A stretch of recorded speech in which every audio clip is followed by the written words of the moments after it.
I started this documentary with Bree with the purpose of kind of dissecting her relationships with guys in her past and in her present.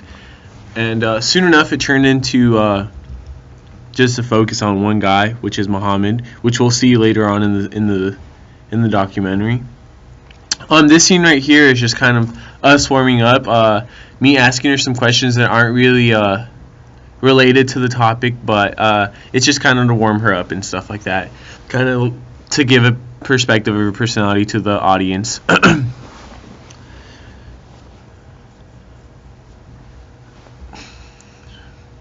The music that comes in right here kind of sets the mood for the interview that's coming up, and it kind of sets it.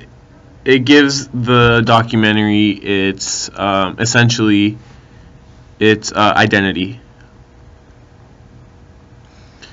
Here we're talking about her ex-boyfriend who she dated in high school, Andrew Balbini, who I knew personally. She talks about that the only thing he wanted to do was drug. Well, she doesn't specify it, but it's kind of a given. You know, she talks about him wanting to sell drugs, and yeah, he was a huge drug dealer, at least at her school. You know, relatively speaking, not the best kid.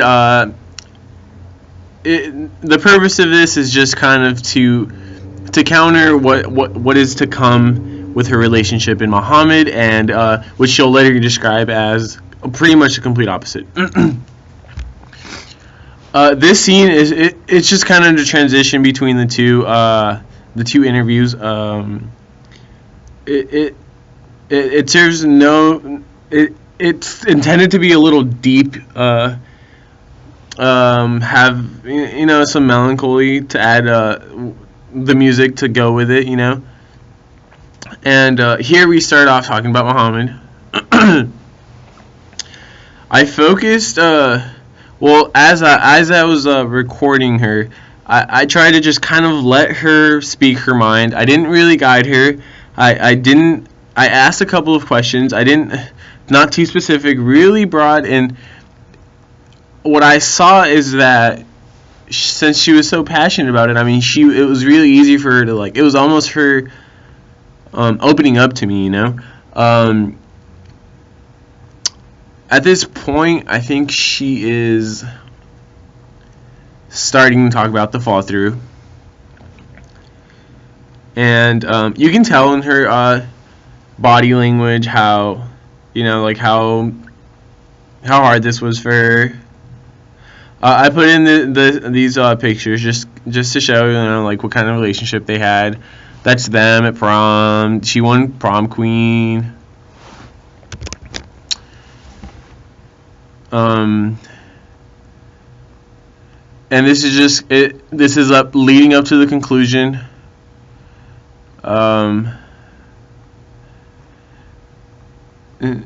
At this point, I think she's saying how, this is the love of her life and stuff like that.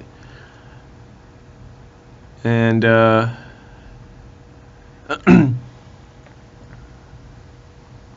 just her just really going off on it, and then here you kind of catch right there, kind of catch like a glimpse of, like, dang, like, it's real. It's not, we're over, And then this last portion that's about to come on is just kind of like for the audience to, like, take in. She says, I don't see him in my life anymore, and it's kind of sad,